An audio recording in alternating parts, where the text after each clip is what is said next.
Jadi biasanya gini, orang terkadang salah mengartikan bahwa ketika saya punya kompetensi, saya otomatis akan dapat kerja seperti itu.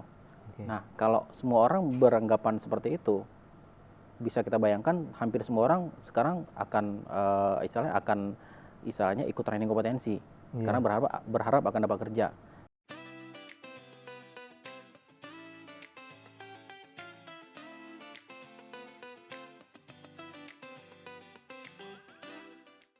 Oke, halo sobat sertifikasiku. Welcome to official YouTube di sertifikasiku. Jadi kita sekarang mau ngebahas terkait dengan isu-isu menarik nih. Sekarang kita sedang ada di volume 2. Jadi di volume 2 ini akan kita bahas terkait dengan SDM unggul itu seperti apa sih, ataupun isu-isu terkait dengan SDM seperti apa. Jadi di sini saya kedatangan bintang tamu yang sangat spesial, yaitu Mas Andrew dari ProEk Consulting selaku founder. Welcome Mas Andrew. Yes. Siap Mas, kita mau bahas-bahas. Sebelumnya welcome di sertifikasiku. Kita mau bahas lebih jauh nih Mas terkait. Sebelumnya mungkin Mas Andrew bisa menjelaskan apa sih itu headhunter. Banyak kan yang masih bingung nih, itu headhunter apa sih? Apa sih bedanya misalnya sama job platform misalnya? Apa sih bedanya headhunter dengan ada bilang talent hunter, apakah sama ataukah apa ini satu bidang sama outsourcing segala macam? Nah, ini coba kita discuss lebih jauh nih Mas Andrew. Nah, Mas Andrew bisa mungkin perkenalkan apa sih ProEk Consulting itu Mas? Ya.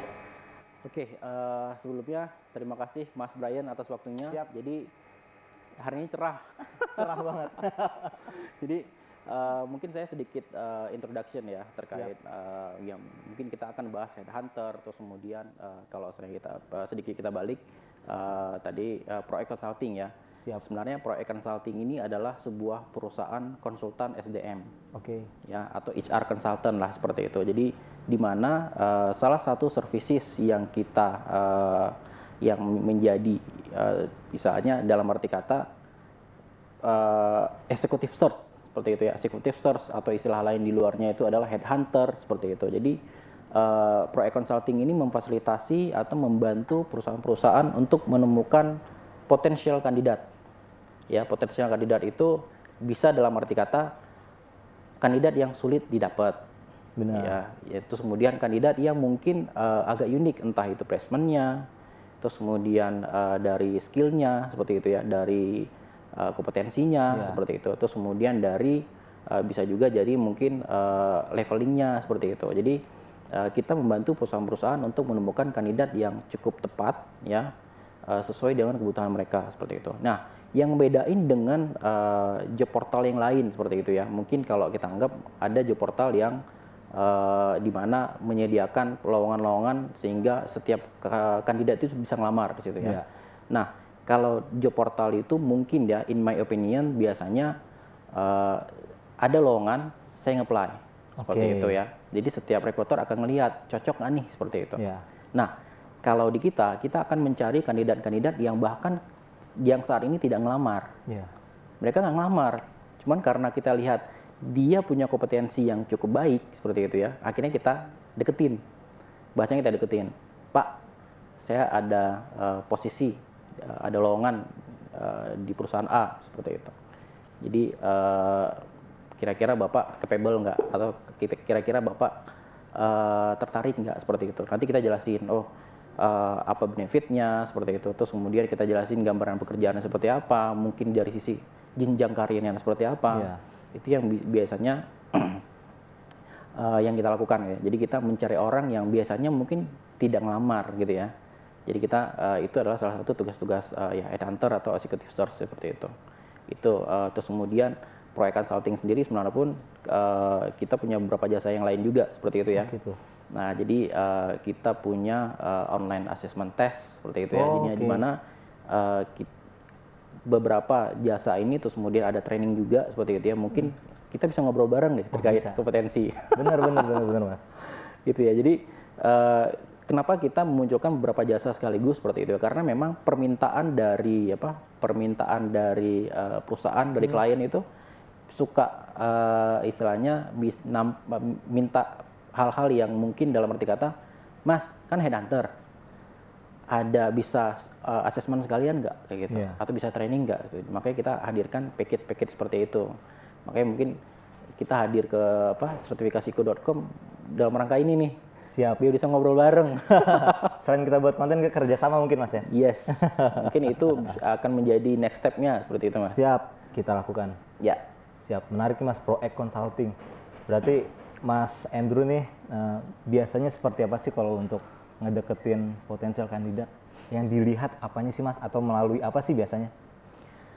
ya biasanya kita, nah sebenarnya kenapa sih muncul istilahnya dalam arti kata seperti ini, kenapa jasa headhunter itu masih ada gitu ya, masih, atau jasa executive search itu masih ada.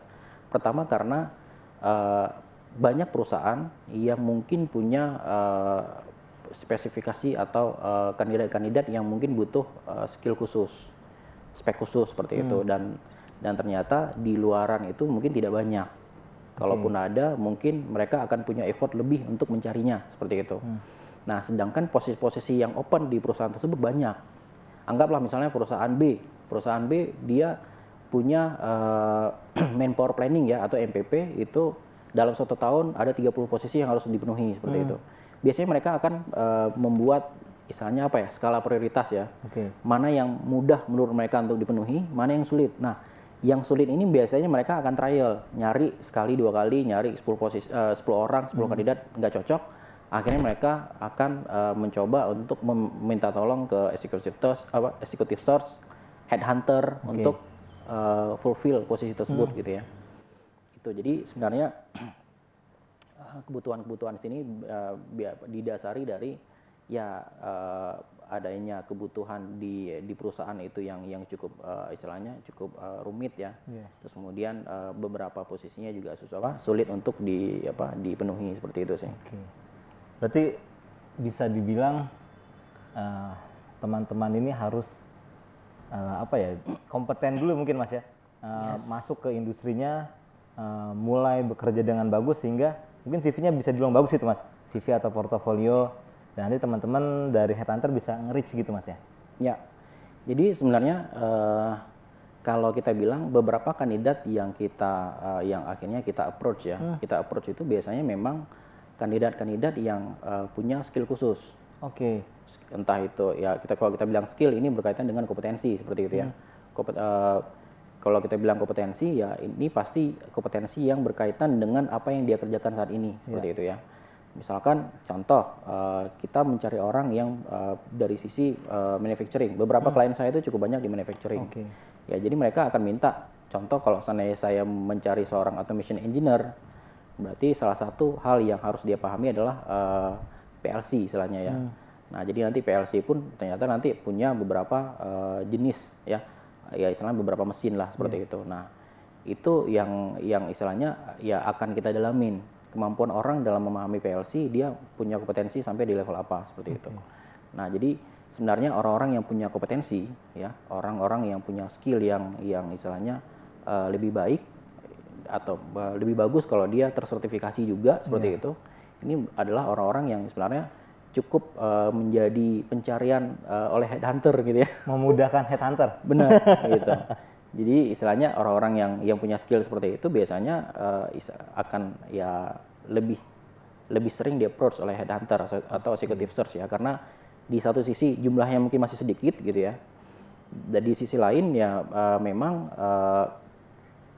mereka biasanya orang-orang yang kasarnya nggak ngelamar kayak gitu ya. Tapi karena dia punya skill akhirnya dia approach, dan akhirnya perusahaan pun rela untuk istilahnya membayar lebih ya untuk mendapatkan orang-orang yang punya kompetensi seperti itu sih. Oke, siap. Boleh dikasih tahu Mas, biasanya melalui channel apa sih Mas nge-reach teman-teman potensial kandidat? Oke, sebenarnya kita pakai beberapa portal ya. Kita pakai beberapa portal. Boleh disebut nggak sih? Mungkin bisa sebut dulu Mas. Ntar kalau kita tinggal. Oke. Pertama, strategi kita adalah untuk media sosial yang orang-orang yang profesional ya, kita makanya LinkedIn. Ya, kita pakai LinkedIn. Terus kemudian ada beberapa job portal lain mungkin seperti Jobstreet ya. Terus kemudian Glints ya, kita juga pakai Glints. Terus kemudian ada juga satu lagi saya lupa namanya gitu ya. Kita pakai beberapa job portal seperti itu. Jadi tujuannya untuk misalnya kita akan search kandidat di situ ya. Anggaplah misalnya LinkedIn ya. Kita memanfaatkan LinkedIn untuk mencari orang-orang yang punya skill, karena kita bisa lihat profilnya mereka seperti itu ya, meskipun entah ada yang harus terhubung ya, terus kemudian kita bisa ngobrol juga dengan mereka, mengundang mereka apakah tertarik atau tidak seperti itu, menawarkan opportunity yang kita yang sedang open di headhunter seperti itu ya. Jadi sejauh ini memang media-media yang paling efektif ya, salah satunya yang pertama adalah LinkedIn seperti itu, karena memang kita terhubung langsung dengan orangnya, kita bisa lihat profilnya, kita bisa ngelihat bisa experience-nya dia sebelumnya di perusahaan apa saja seperti itu ya. Terus kemudian kita juga bisa ngelihat ya mungkin entah background pendidikannya seperti itu, masa kerjanya seperti itu sih. Oke. Berarti kalau ada pertanyaan, soalnya ada beberapa teman saya Mas nanya, kok gue nggak pernah di reach headhunter ya? Yes. Berarti salah satu jawaban di situ Mas ya. Ya. Rapihin LinkedIn lu ya kalau lu nggak ada di job portal ya yang tadi Mas sebutin, ya mungkin nggak bisa di reach juga ya. Bagaimana headhunter bisa tahu teman-teman. Dan mungkin tadi yang terakhir ya, kompetensi teman-teman tuh harus dijaga juga. Bisa gak capable atau nggak gitu, lebih ke situ Mas ya? Benar. Oke. Siap. Nah ini mungkin kita coba jumping nih Mas, dari kita ngomongin tentang ProAct Consulting ini. Menariknya sekarang kan sudah di berita-berita nih udah ngomongin tentang 2023 nih Mas. Ini kita nggak ngomongin 2024 Mas ya, 2023 dulu. 2024 cukup panas. Kalau ngomong 2023 gue nginget yang sering muncul resesi atau yang lain apa gitu. Bukan persiapan 2024 ya Mas ya. 2024 lain lagi berarti ya. Lagi. Siap. 2023 kan banyak nih Mas isu-isu resesi, bahkan kalau kita lihat di berita itu sudah mulai panas juga tuh Mas, banyak teman-teman yang di layoff dan lain-lain. Bahkan bukan cuma di Indonesia aja Mas, di seluruh dunia kan sudah mulai resesi dengan berbagai macam ya Mas ya. Nah ini sudut pandang perspektif dari Mas Andrew itu seperti apa sih Mas? Ada gak sih pengaruh terutama untuk SDM di Indonesia nih? Kan kita sudah bilang SDM unggul ya.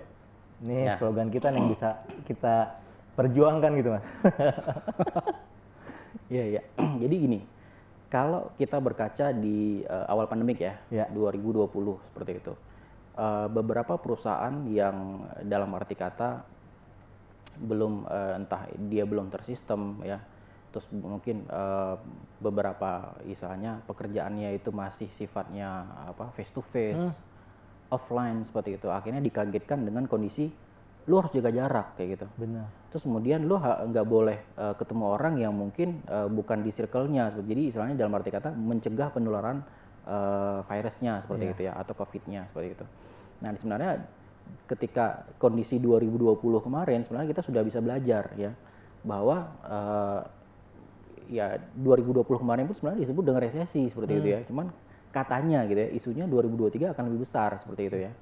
Nah meskipun kita udah melewati 2020 kemarin, sebenarnya ada hal-hal yang dalam arti kata ya harus kita persiapkan di 2023, apalagi tadi saya baca ya, dampak dari resesi hal-hal yang harus diperhatikan dalam ketika menghadapi resesi. Pertama, hindari perilaku konsumtif. Benar. Salah satunya katanya gitu ya.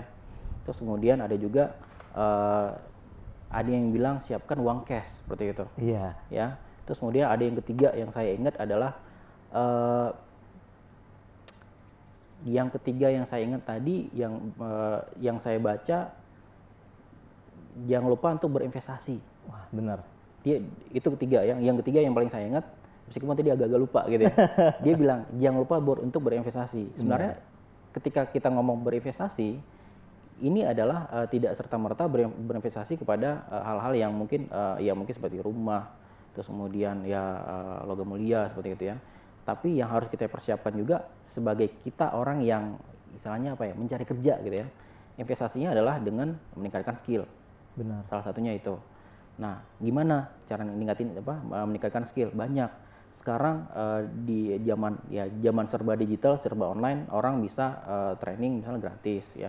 Dia bisa training apapun dan itu banyak di platform-platform online seperti itu. dan mungkin juga mereka juga bisa meningkatkan skill sesuai dengan apa yang mereka yang menjadi background pekerjaan mereka, ya ningkatin kompetensi, ngambil sertifikasi seperti itu ya. Jadi itu sebenarnya bisa menjadi investasi bagi mereka untuk mempersiapkan resesi ya, terutama dalam faktor untuk mendapatkan pekerjaan. Ini salah satu yang menjadi pembeda gitu ya. Terus kalau dibilang kok gua di LinkedIn nggak pernah di approach sama headhunter kayak gitu ya. Nah pertanyaannya, terkadang yang nggak muncul itu kan pasti nggak kelihatan. Bener. Ya kan? Anggaplah misalkan di depan kita lagi ada kolam misalnya, ikannya banyak. Tapi kita nggak tahu itu ada ikan atau enggak seperti itu. Tapi yang membuat kita akhirnya mancing biasanya adalah ketika ada ikan yang muncul, banyak ikannya nih seperti itu. Dan biasanya pun yang akan kejaring bahasanya ya, itu ikan-ikan yang muncul. Oke. Ikan-ikan yang di bawah biasanya nggak akan kejaring, karena kalau kita artikan dalam secara realnya seperti itu ya. Kenapa sih gue nggak pernah di approach sama headhunter atau mungkin HR yang lain seperti itu ya? Ya mungkin bisa jadi kita nggak muncul, atau mungkin kita nggak punya kompetensi yang bisa dikata yang mumpuni ya, dan akhirnya kita tenggelam ditenggelamkan oleh orang-orang yang punya kompetensi yang lebih seperti itu sih. Oke, sip. Itu menarik banget tuh Mas ya. Yes. Kalau kita ngomongin isu 2023 ini kan tadi sudah kita bahas sedikit tuh Mas. Nah, 2023 ini kan sangat kurang jelas ya, ataupun sangat gelap kalau kata Pak Jokowi. Saya kutip kata Pak Jokowi. Agak gelap nih Mas. Nah, tentunya kan agak berpengaruh kepada SDM juga nih Mas. Ketika industri layoff, SDM pun kan juga harus meningkatkan yang tadi Mas bilang, investasi leher ke atas mungkin Mas ya. Yeah. Investasi leher ke atas. Nah, ini isu menariknya di saat teman-teman company melayoff, tapi teman-teman company juga ngerekrut Mas. Nah, ini gimana Mas? Kan selalu banyak perdebatan nih. Ada netizen kan kalau ngomong kan udah, saya suka bacain komen soalnya Mas. Yeah. Netizen A ngomongin, netizen B ngomong gini. Wah, ini sebenarnya menurut Mas Andrew sendiri ini gimana Mas pendapatnya? Ya, sebenarnya kalau kita lihat ini jadi istilahnya ya kalau dibilang dilema ya. Yeah. Bahwa di satu sisi banyak perusahaan yang melay-off karyawannya ya. Biasanya perusahaan melay-off itu kan banyak faktor ya. Entah dia efisiensi atau mungkin dia sebenarnya beberapa bisnis proses itu mungkin bisa diotomasikan seperti itu ya. Ada juga memang ya istilahnya dari sisi profit mereka mungkin sudah menurun, akhirnya mereka harus mengambil keputusan mana yang sisi-sisi yang mungkin tidak begitu strategik dan akhirnya di layoff seperti itu. Nah, banyak dan tapi pada kenyataannya banyak juga yang posisi-posisi yang masih open sampai sekarang seperti itu. Nah, kalau saya coba garis bawahi ya, sebenarnya beberapa orang-orang yang terkena layoff atau mungkin beberapa posisi-posisi yang akhirnya istilahnya dihilangkan, digantikan atau mungkin istilahnya ya di switch oleh beberapa proses yang lain, ini biasanya posisi-posisi yang mungkin pertama posisi-posisi yang bisa digantikan oleh ya dalam arti kata entah mesin ya, entah mungkin dalam arti kata ini adalah program gitu ya, atau mungkin digantikan oleh segala sesuatu yang berhubungan dengan teknologi seperti itu. Nah, terus kemudian kenapa ada posisi-posisi yang terus dicari? Nah, ini jadi pertanyaan gitu ya. Benar. Kenapa kok posisi-posisi tertentu masih terus dicari gitu? Karena memang pertama posisi tersebut tidak bisa digantikan oleh ya seperti yang saya sebutkan tadi, ada yang program, mesin, atau teknologi seperti itu. Nah, yang kedua adalah orang-orang ini atau istilahnya kandidat-kandidat ini masih terus dicari karena mereka punya skill, mereka punya kompetensi seperti itu ya. Jadi kompetensi inilah yang membuat mereka akhirnya beda sama yang lain seperti itu. Meskipun ada sekarang teknologi, ada program atau mungkin ada istilahnya kalau ya istilahnya mungkin entah otomasi seperti itu ya, yang tanpa perlu atau tanpa dibutuhkan manusia untuk berada di situ, tapi orang-orang yang punya kompetensi ini harus berada di dalamnya. Jadi dia harus ikut di dalamnya karena memang mereka inilah yang akhirnya menjadi pembeda sama orang-orang yang mungkin belum memiliki kompetensi dan akhirnya tergantikan seperti itu sih. Oke, siap. Menarik Mas, saya jadi ingat dulu kita tantangan di MEA Mas. Yes. Ya, masyarakat ekonomi ASEAN. Kita bagaimana SDM kita benar-benar harus diunggulkan karena kan mereka sudah bisa masuk ke Indonesia kan tanpa batas. Betul. Begitu pula kita ke luar. Ya. Jadi PR bersama. Kalau saya bilang PR pemerintah kan dirasa curang Mas, ini PR bersama ya. Terus kedua tadi menarik tuh Mas, bagaimana hilangnya pekerjaan yang digantikan oleh teknologi. Tapi kan lucunya Mas, sekarang kan banyak okupasi ataupun jabatan mungkin Mas ya yang unik-unik, yang dulu nggak pernah kepikiran sekarang terpikirkan Mas. Jadi kayak ternyata hilangnya pekerjaan digantikan oleh jenis-jenis pekerjaan baru. Yes. Karena ada data analis, data scientist, ada apa-apa spesialis kan sekarang kan banyak banget Mas. Jadi saya melihat ternyata hilangnya mereka tergantikan dengan yang lain. Jadi bagaimana SDM kita ini harus meningkatkan kompetensi di area-area interested mereka. Tapi datang lagi sekarang Mas, kemarin pandemik 2020 Mas ya. Iya. Layoff besar-besaran lagi, kita Indonesia pulih, kita sudah mencoba pulih 2022 sekarang, ternyata ada ancaman lagi 2023 gitu Mas ya. Dan ternyata ini tantangan bersama mungkin Mas ya. Iya. Oke, Mas kita sambil minum ya. Boleh. Ini kopi khas sertifikasiku Mas. Sebelum kita bahas terkait, saya tertarik dengan ini Mas. Tadi kita sudah ngomongin isu-isu yang ada di lapangan ya Mas ya. Sekarang saya pengen tanya terkait dengan experience Mas Andrew, terutama dalam proses rekrutmen Mas. Kan kita pun rekrutmen juga pasti punya experience sendiri Mas. Yes. Tapi kan saya lebih ke arah bagaimana sertifikasiku meng-hiring teman-teman. Tapi kan kalau dari Mas kan requirement dari klien dan harus menyesuaikan, tentu kan menurut saya pasti ada yang unik-unik nih Mas. Ya. Bisa diceritain nggak Mas, apa sih yang unik di headhunter ini Mas? Oke, mungkin saya sedikit bercerita awal mulanya ya, kenapa akhirnya seorang Andrew gitu ya, akhirnya gua turun istilahnya mencoba untuk membuka usaha ya di jasa konsultan seperti itu. Awalnya gini, setiap kali saya melakukan rekrutmen, saya harus paham terkait yang namanya bisnis proses. Misalnya saya diminta untuk mencari seorang digital marketing, berarti yang harus saya lakukan adalah saya harus tahu apa sih yang dilakukan oleh seorang digital marketing seperti itu. Nah, ya memang kalau dibilang seorang rekruter harus paham semua bisnis proses, ya mungkin nggak semua ya. Dalam arti kata tidak semua bisnis proses yang bisa kita pahami, terutama hal-hal yang mungkin kita tidak terjun di dalamnya seperti itu. Nah, tapi kemudian experience ini biasanya kita dapat ketika kita menginterview orang lain seperti itu ya. Yang interview orang lain, akhirnya dia cerita gimana sih, apa sih bisnis proses, end to end bisnis proses yang dia lakukan. Akhirnya kita belajar, justru kita banyak belajar tuh dari kandidat. Bener, setuju Mas. Kita banyak belajar dari kandidat karena tahu, ini ya ternyata, itu ya ternyata. Nah, berawal dari situ, akhirnya karena sebagai rekruter saya banyak tahu, akhirnya ada beberapa konsultan yang akhirnya minta bantu.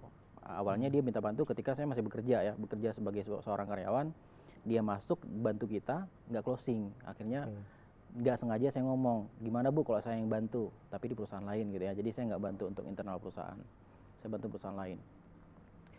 Jadi sebenarnya yang jadi keunikan di sisi headhunternya adalah kita memang mencari orang-orang yang benar-benar istilahnya menjadi, dalam arti kata,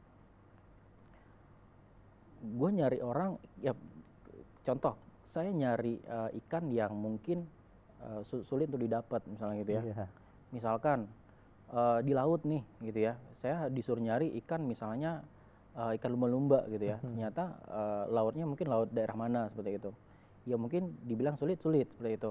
Tapi skill yang harus kita punya adalah kita harus tahu lumba-lumba itu akan muncul ketika cuacanya sedang apa misalnya seperti itu ya. Atau mungkin lumba-lumba itu memang lebih senang di daerah pesisir mungkin seperti itu. Mungkin tidak di daerah tengah laut atau mungkin di tempat-tempat tertentu seperti itu. Nah, hampir sama dengan menjadi seorang headhunter. Ketika menjadi seorang headhunter itu adalah kita mencoba untuk ya mencari hal-hal atau mencari orang-orang yang dalam arti kata punya skill-skill tertentu sih, skill-skill yang unik gitu ya. Unik tuh bukan yang arti kata, bukan berarti kata aneh gitu ya, enggak.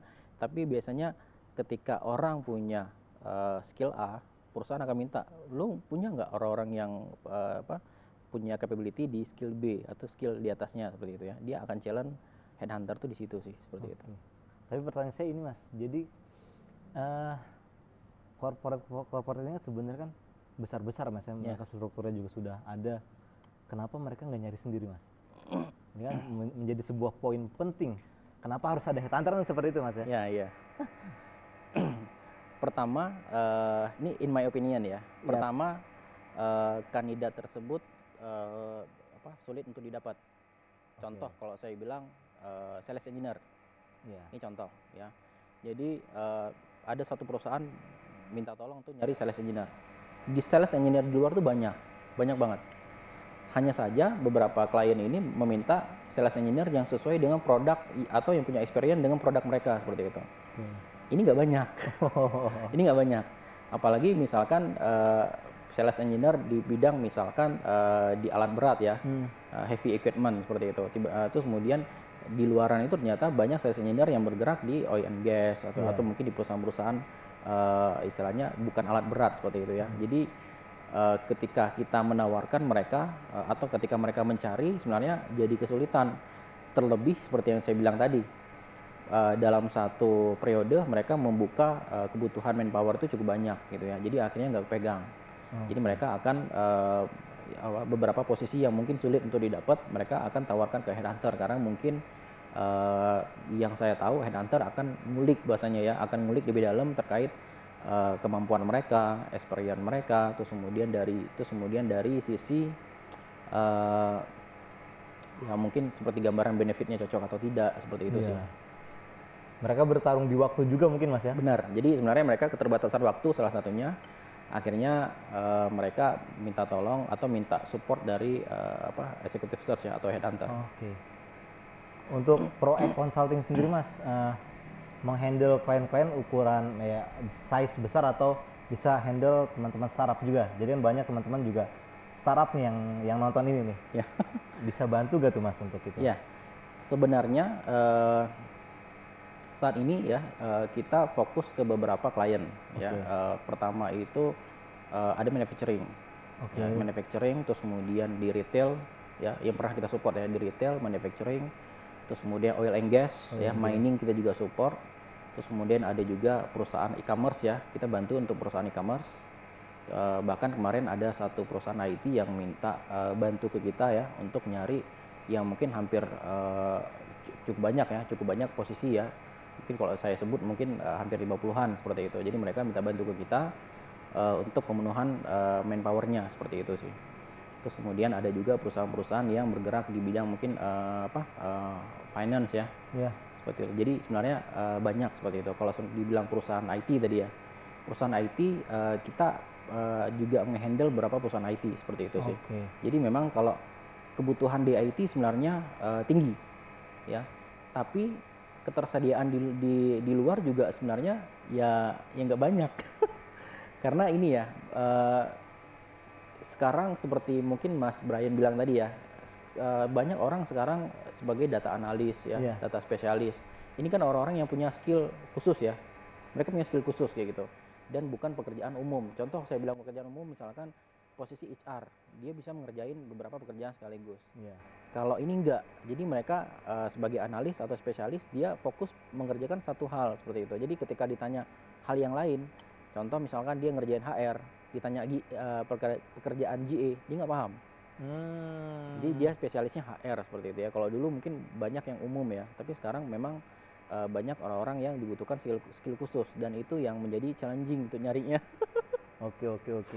Siap, ini menarik nih Mas kita. Mas bilang kan bagaimana kita di lautan nyari lumba-lumba. Bagaimana nyari jarum di jerami Mas. Nah ini refer ke yang tadi kita perbincangkan Mas. Ketika sebenarnya ini dibutuhkan atau dibilang gapnya ternyata besar loh antara dunia pendidikan sama dunia industri, Mas. Yes. Bahkan tadi Mas bilang kayak kita ngomong tentang data spesialis. Ya. Atau kalau terbaru kan ada namanya data security, Mas ya. Ini kan lagi-lagi lucu-lucunya, Mas ya.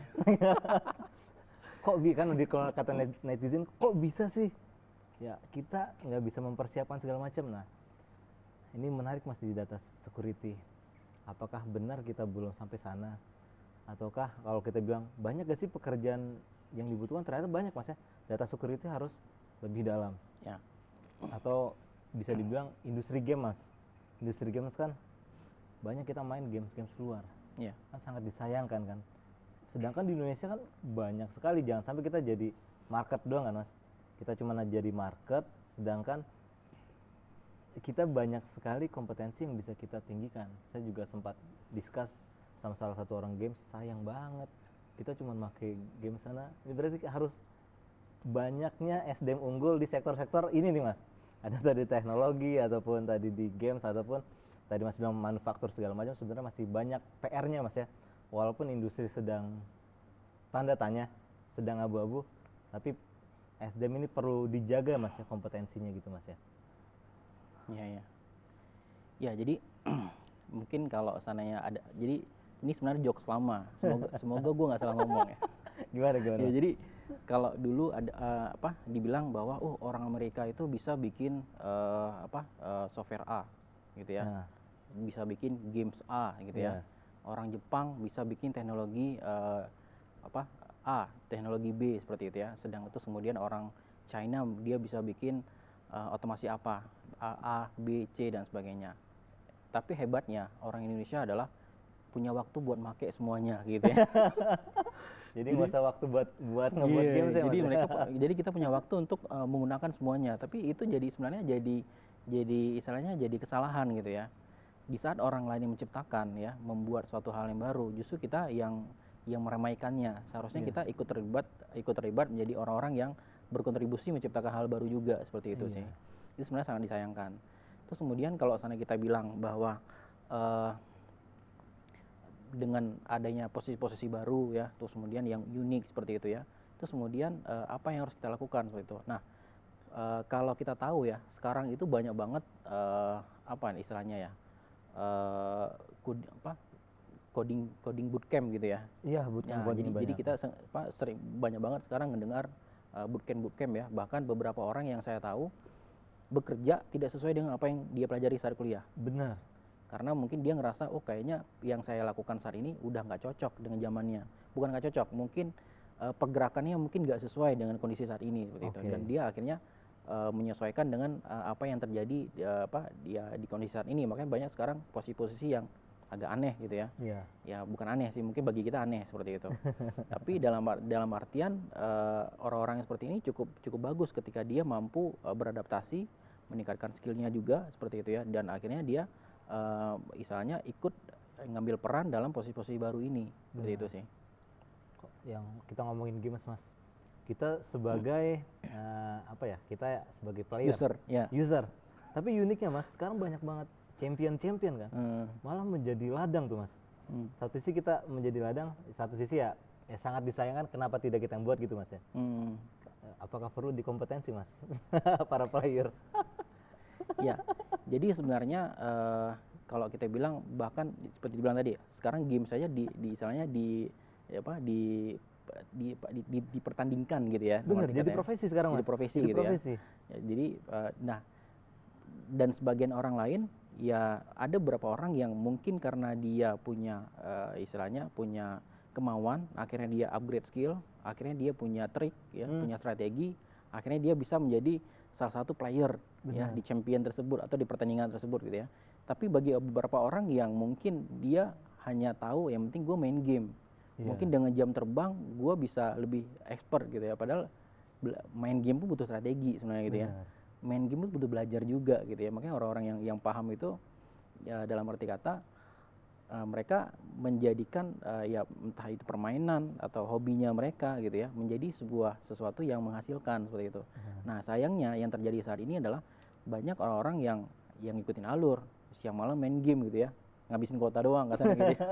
Tapi dalam artian mereka nggak dapat tidak mendapatkan untung apapun karena memang mereka nggak tahu apa yang ketika mereka melakukan suatu hal, bisa jadi mungkin kurangnya pengetahuan, kurang skillnya juga, dan mereka nggak nyari tahu apa yang menjadi kekurangan mereka, ya akhirnya mereka jadi ya biasa-biasa aja sih, seperti itu. Iya.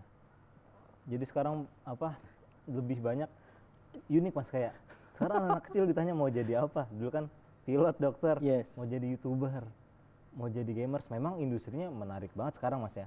Tapi ya semoga kedepannya industri-industri ini tetap bertahan dan semoga juga bisa menjadi ladang-ladang yang lain ya Mas ya. Ya. Mungkin sekarang hanya players, mungkin nanti ada entahlah ada posisi-posisi baru kan gitu Mas ya.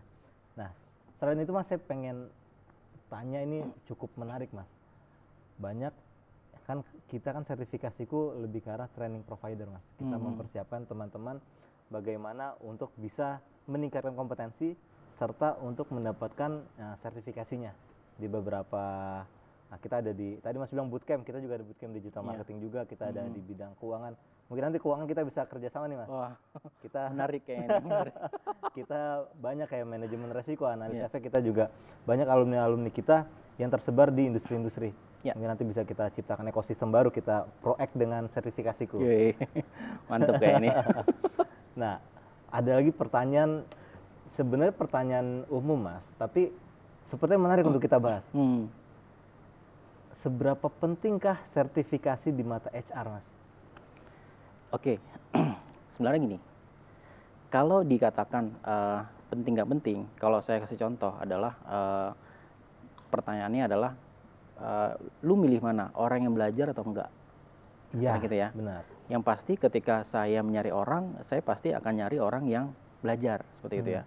Pertama, dia sudah punya yang namanya pengetahuan, ya. Yang kedua mungkin dia di sisi pengetahuan, mungkin dia punya skill ya, atau mungkin dia juga punya experience lebih, seperti itu ya. Nah, jadi sebenarnya orang-orang yang punya istilahnya kompetensi, terus dia punya sertifikasi, ini sebenarnya bagi sisi HR ya, ini sebenarnya sudah menjadi ya gerbang awal ya, gerbang awal kita untuk istilahnya melihat bahwa dia punya kompetensi, seperti itu ya. Kalau misalkan nih ada orang yang sudah punya sertifikasi di satu bidang tertentu, seperti itu ya, pasti dia punya experience dong ya, sudah punya experience, dia sudah punya ilmu yang dia pelajari sehingga dia punya kompetensi dan tersertifikasi, seperti itu ya. Otomatis dia punya gambaran terkait apa yang harus dia lakukan, seperti itu, dibandingkan dengan orang-orang yang dalam arti kata dia belum mengikuti sertifikasi, misalnya seperti itu ya. Mungkin dia belajar di luar, seperti itu, polanya mungkin sama seperti orang-orang yang ikut sertifikasi, hanya saja yang ngebedain adalah flow prosesnya. Orang belajar yang tersertifikasi biasanya dia ngikutin flow proses, seperti itu. Pentingnya sertifikasi tadi ternyata penting ya masih di mata HR ya. Ya. Soalnya banyak juga yang bilang gini Mas, kalau gue udah sertifikasi, gue dijamin kerja kan nih? Kan kadang-kadang pertanyaan lucu Mas. Iya. Kan setahu saya kan nggak ada yang bisa ngejamin kerja kecuali orang dalam ya Mas ya. Salah satunya Salah ya. satunya. Gimana tuh menurut Mas? Soalnya banyak banget yang nanya ke mimin-mimin di sertifikasi kan. Kalau kita udah kompeten emang dijamin kerja loh. Pusing jawabnya kita Mas. Iya, jadi sebenarnya gini, ini kalau saya samain, semoga nggak salah ya. Kalau saya bisa bawa motor, apakah otomatis saya pembalap? Bener. Nggak juga kan, kayak gitu. Nah, bener. jadi biasanya gini, orang terkadang salah mengartikan bahwa ketika saya punya kompetensi, saya otomatis akan dapat kerja, seperti itu. Nah, kalau semua orang beranggapan seperti itu, bisa kita bayangkan hampir semua orang sekarang akan istilahnya ikut training kompetensi, karena berharap akan dapat kerja. Tapi meskipun aktual di lapangan tidak semua seperti itu. Nah, terus kalau kita tanya apa sih yang membedakan orang-orang yang sama-sama punya kompetensi tapi duluan dapat kerja, seperti itu ya? Yang mungkin kita kalau dibilang faktor mungkin faktor rezeki, ya itu pasti gitu ya. Tapi terkadang ada beberapa orang yang punya effort lebih, entah dia dari sisi personal brandingnya dia lebih dikenal, seperti itu ya. Terus kemudian ditambah dengan dia punya sertifikasi. Ya, misalkan saya mungkin sudah cukup dikenal oleh beberapa orang yang mungkin entah itu di media sosial, mungkin saya sebut misalnya LinkedIn, seperti itu ya. Terus kemudian otomatis saya akan lebih dilirik dibandingkan Iya. dengan orang lain seperti itu ya.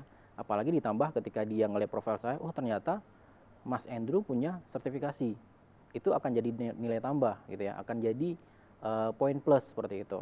Nah jadi banyak faktor yang akan menjadi nilai tambah ya. Saya ternyata punya sertifikasi, dikenal, jago berenang misalnya gitu ya, macam-macam, bisa manjat gitu ya, manjat manjat pohon misalnya gitu ya, itu akan nilai lebih gitu. Terus mungkin mereka akan lihat, oh ini cocok dengan pekerjaan kita seperti itu. Nah dibandingkan dengan dia punya sertifikasi segudang pun seperti itu, mungkin ada orang kasarnya profesor pintar gitu ya, tapi nggak dikenal ya sama aja kayak gitu. Ya mungkin kalau dibilang penting nggak sih sertifikasi itu, saya bilang ini penting gitu ya. Orang ketika mengikuti ini yang namanya sertifikasi, otomatis dia upgrade skill ya, upgrade kompetensi seperti itu ya. Itu penting, hanya saja jangan mengesalahartikan bahwa ketika saya punya kompetensi otomatis saya bekerja gitu ya. Iya. Jadi ada faktor lain yang harus juga dilakukan atau istilahnya diperjuangkan lah seperti itu.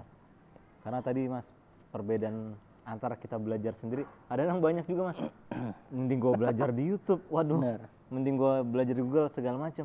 Tapi kan yang harus kita aware kan standarnya apa, Benar. bisa dibenarkankah sumbernya? Jangan-jangan dari Blogspot dan segala macam ngomong digital marketing. Dari mana Mas ngomong kayak gitu? Dari blogspot.lalalala kan lucu. Nah, memang saya apa yang kita sering jelaskan, oke, belajar di YouTube bisa ya bisa. Tapi standarnya mana? Ya. Mungkin kalau Mas bilang tadi SIM. Ya. Orang banyak anak umur 15-10 tahun mungkin udah bawa motor kan bisa kan? Ya. Bisa bawa motor? Bisa. Izinnya mana? Ya. Standar lu udah punya mana? Nah, ini di situ Mas ya, bagaimana mereka masuk ke gerbang awal ataupun administrasi awal di situ Mas ya? Ya.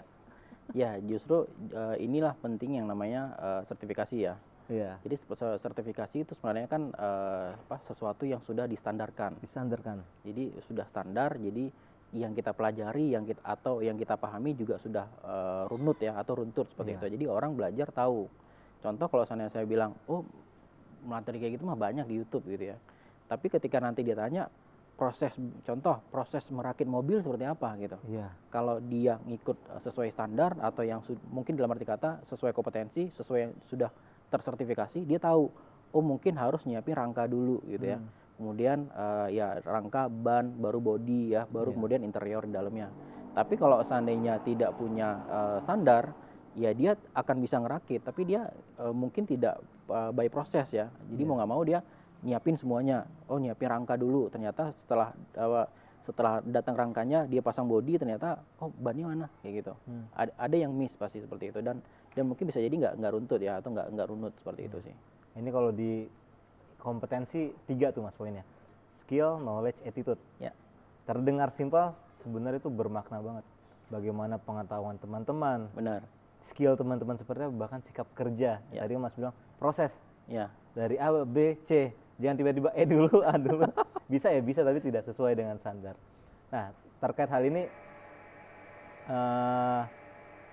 kita ngomongin terkait dengan bagaimana kebutuhan kerja Mas. Banyak kan asumsi, wah ini jumlah pengangguran nih banyak banget di Indonesia karena lowongan pekerjaan nggak ada Mas. Ya. Tapi kalau tadi kita diskusi, ternyata kurangnya kompetensi atau gimana Mas kira-kira Mas? Ya. Sebenarnya menarik. Bahkan sering jadi jokes juga ya di ya istilahnya di job portal seperti itu ya. Ada beberapa yang berkomentar bahwa dibutuhkan pekerja usia sekian.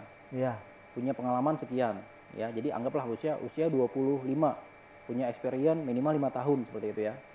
Jadi sebenarnya kalau jadi bercandaannya adalah aneh ya ketika butuh orang yang usianya masih muda tapi pengalamannya sudah banyak seperti itu ya. Sebenarnya kita mungkin ya yang dimaksud dari rekruter atau mungkin para orang-orang yang misalnya dari HR ya, itu mungkin saya lebih nangkepnya seperti ini. Kebanyakan perusahaan-perusahaan itu mencari orang yang sudah punya experience. Bener. Kalau dibilang experience pasti yang namanya skill juga masuk gitu ya. Masuk. Terus mungkin secara attitude atau secara pemahaman dia terhadap budaya kerja dia sudah ada seperti itu ya. Karena apa? orang yang sudah punya experience, sudah punya kemampuan, sudah punya skill, otomatis dia sudah nggak kaget. Iya. Dan istilahnya ketika dia join dengan sebuah perusahaan, dia nggak kaget, oh ternyata proses kerjanya seperti ini. Dan istilahnya masa waktu dia, dalam arti kata, dia akan stay di situ bisa jadi potensi lebih lama dibandingkan dengan yang fresh graduate. Fresh graduate biasanya ketika masuk, oh yang penting masuk dulu lah. Ini ada sebagian seperti itu ya. Yang penting gue masuk dulu. Setelah ngelihat, oh pekerjaannya berat ya, gajinya cuma segini, nggak cocok sama gue. Yang biasanya juga kerjanya maunya enak-enak seperti itu. Akhirnya dia keluar seperti itu. Ini sebenarnya akan jadi PR dari setiap HR ya atau setiap recruiter. Makanya nggak heran lowongan banyak gitu ya. Terus kemudian dan banyak lagi recruiter itu nyari orang-orang yang punya potensi, punya experience. Terus apa kabar nih orang-orang yang dalam arti kata gue fresh graduate, terus gue harus ngapain gitu ya? Bener. Mau nyari, katanya harus punya pengalaman. Sebelum punya pengalaman harus kerja dulu kan? Iya. Jadi kayak ayam sama telur gitu ya. Jadi sebenarnya kalau sana kita lihat banyak lembaga-lembaga atau banyak istilahnya ya tempat-tempat yang menyediakan seperti saya bilang tadi, mungkin salah satunya sertifikasi Korkom ya. Benar.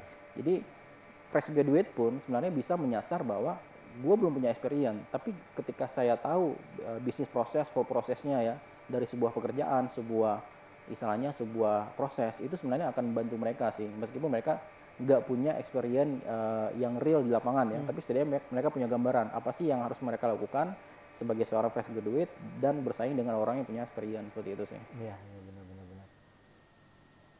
Kalau jadi user persona kita ataupun banyak user sertifikasiku rata-rata mahasiswa mas. Oh iya. Mahasiswa sama job seeker, teman-teman fresh, dan juga banyak tuh. Bisa gak sih kalau banyak apa ya cross dari bidangnya ke sini, bisa gak sih Min untuk masuk ke sini sebanyak curhat-curhatan gitu mas. Tapi memang ya benar tadi kata Mas Andrew, sertifikasiku hadir untuk menjembatani mas. Yes. Kita banyak ke temu-temu dosen-dosen terutama ya. Memang ada gap antara dunia pendidikan dengan dunia industri. Industri perkembangannya cepat banget mas. Ya. Apalagi kita ngomongin teknologi ataupun ya teknologi kan apply ke manufaktur, ke website dan segala macam. Sedangkan kalau kita lihat pun di kampus-kampus kan masih sedikit mas ya perkembangan jurusan lah ataupun mata kuliah dan lain-lain. Jadi memang kita hadir untuk menjembatani gitu mas. Nah, ini cukup menarik. Thank you banget mas Andrew. Saya banyak sekali belajar di sini. Sebelumnya thank you. Dan kita pengen dengar nih mas closing statement dari Mas Andrew, terutama saran-saran dari dari Mas Andrew untuk teman-teman sobat sertifikasiku. Apa sih, gimana sih cara gue biar bisa dilihat Mas Andrew ketika teman-teman ntar dikunjungi Mas Andrew jadi udah nggak kaget mas. Monggo silakan Mas Andrew. Oke, jadi saat ini saya istilahnya membangun sebuah konsultan ya. Jadi kita membangun sebuah konsultan namanya ProE Consulting ya, di mana kalau seandainya saya introduction sedikit ya. Jadi ProE Consulting ini adalah perusahaan yang HR consultant ya, yang di mana kita membantu perusahaan-perusahaan untuk mencarikan kandidat-kandidat yang potensial ya. Nah, jadi kalau saya dibilang kandidat potensial termasuk orang-orang yang fresh graduate atau enggak seperti itu. Nah, kalau saya bilang termasuk atau tidak, ya termasuk, tergantung dari permintaan perusahaannya seperti apa gitu ya. Nah, cuman kalau bagi saya ya sebagai HR, terus kemudian mungkin seperti yang dibilang tadi, banyak yang dari mahasiswa ya, terus kemudian banyak yang dari fresh graduate juga seperti itu ya. Nah, penting bagi kita untuk istilahnya ya ikut meningkatkan skill ya, entah itu ikut sertifikasi ya, entah itu misalnya ikut training-training yang berkaitan dengan apa yang menjadi passion dia dalam bekerja nanti seperti itu ya. Banyak ya, kadang-kadang orang ini contoh istilahnya experience saya sendiri ya, ketika saya pertama kali bekerja saya nggak tahu apa itu namanya menggunakan Excel. Belajar Excel itu pada saat mulai kerja, padahal di kuliah itu nggak diajarin. Bener mas. Ya di zaman saya dulu gitu kasarnya ya, kita nggak kenal tuh yang namanya data analis gitu ya. Ngerti Excel itu bagus gitu. Dan akhirnya itu sebenarnya kaget karena kita nggak belajar di situ ya. Nah, tapi dengan kondisi saat ini gitu ya, kita sudah sangat terfasilitasi dengan adanya ya training kompetensi, sertifikasi seperti itu. Jadi orang-orang sudah bisa well prepare ketika masuk dunia kerja seperti itu. Nah, jadi sebenarnya kita di Proek Consulting juga kita membantu perusahaan-perusahaan untuk menemukan kandidat-kandidat yang istilahnya yang saya sebutkan tadi potensial ya salah satunya dengan orang-orang yang punya skill lebih seperti itu sih. Oke, sip. Dengar dari Mas Andrew, mantap sekali sarannya nih Mas. Jadi untuk menciptakan diri kita menjadi SD unggul, PR tadi tuh Mas ya, bagaimana kita siapin nih kompetensi kita mau masuk industri mana. Dan kalau tadi kita balik ke belakang, gimana nih badai PHK? Nah ini kan masih terlihat optimis ya Mas ya. Yeah. Kita bisa berjuang bareng-bareng, kalau bukan PR pemerintah tapi PR kita bagaimana kita bisa fulfill di kompetensi tersebut gitu. Cukup dari Mas Andrew, ada lagi Mas Andrew mungkin kalau untuk hubungin Proek Consulting bisa kemana? Oke. Ya jadi fokus kita sebenarnya ke perusahaan ya. Jadi sebenarnya kalau Proek Consulting menjawab kebutuhan perusahaan ya, mungkin sama seperti sertifikasiku.com menjawab kebutuhan perusahaan. Sebenarnya Proek Consulting ini kita menyediakan istilahnya membantu perusahaan menemukan kandidat yang potensial pertama ya, terus kita barengi dengan kita juga bisa memfasilitasi perusahaan dalam melakukan online assessment seperti itu ya. Banyak permintaan akhirnya kita munculkan gitu ya. Siap. Terus kemudian ada juga dengan training ya. Terkadang ada perusahaan yang ketika minta bantu di pencarian kandidat, akhirnya dibilang bisa bantu training juga nggak gitu ya. Akhirnya kita sebagai HR consultant ya, jadi kita menyiapkan ya istilahnya seperti paket services ya. Jadi segala kebutuhan HR kita akan coba bantu. Nah bahkan terakhir ini kita juga sedang bantu beberapa perusahaan dalam ya mendevelop ya seperti people development-nya seperti itu ya. Terus kemudian dalam terkait dengan organization development-nya seperti itu. Jadi kita udah mulai masuk ke end-to-end bisnis proses dari HR itu sendiri sih. Seperti itu. Siap. Untuk nanti teman-teman alumni sertifikasiku, kita rencana kerjasama, insya Allah kerjasama Mas ya. Amin. Jadi nanti bisa gak nih Mas alumni sertifikasiku nih ntar bisa dilirik kita kerjasama, mungkin ntar kita siapkan talent pool, mungkin nanti kebutuhan dari Proek bisa lihat alumni sertifikasiku Mas. Siap. Wah, sebenarnya kita udah kebantu nih sama sertifikasi. Siap, ntar kita buat alumni kita siapkan talent poolnya, ntar kita bisa kerjasama sama Mas Andrew di Proek Consulting. Siap. Monggo ntar dilihat Mas data-data alumni, insya Allah sudah kompeten. Kita masukin yang sudah kompeten ya. Iya. Siap. Thank you Mas Andrew. Telah datang di Bisik Volume 2. Next kita akan undang lagi nih Mas, semoga bisa ada agenda-agenda berikutnya. Ditunggu nih kehadirannya dengan topik yang berbeda ya. Siap, atau kita main kantor juga boleh nanti Mas. Ya, siap. Siap, segitu aja. Thank you teman-teman semua sudah nonton di Bisik Volume 2. Dan jangan lupa untuk teman-teman sobat sertifikasiku yang ingin belajar kompetensi, bisa meningkatkan kompetensi teman-teman di sertifikasiku. Silahkan kunjungi sertifikasiku.com, bisa masuk ke Instagram, ke beberapa media lain seperti website. Jadi teman-teman bisa melihat kita memiliki beberapa pelatihan sertifikasi, ada di bidang teknologi, ada di bidang marketing, ada di bidang finance, terutama di pasar modal. Jadi untuk teman-teman yang ingin belajar digital marketing, silahkan datang ke sertifikasiku.com, ataupun teman-teman yang ingin, wah ini sekarang lagi pengen investasi nih, atau pengen kerja trading, gimana sih? Silahkan, kita sering banget buat namanya mini kelas. Jadi silahkan dikunjungi sertifikasiku.com, silahkan daftar. Mini kelas ini kita rancang untuk teman-teman lebih tahu industri terkait apa sih peranannya, apa sih fungsinya, dan lain-lain di industri pasar modal ataupun industri lain yang sertifikasiku sajikan. Silahkan bisa daftar di sertifikasiku.com. Mungkin cukup sekian dari saya. Sukses terus sobat sertifikasiku. Jangan ragu-ragu lagi untuk meningkatkan kompetensi teman-teman. Yang menentukan sukses atau tidak ataupun bisa terserap ada di teman-teman masing-masing. Sekian dari saya. Sore semua sobat sertifikasiku.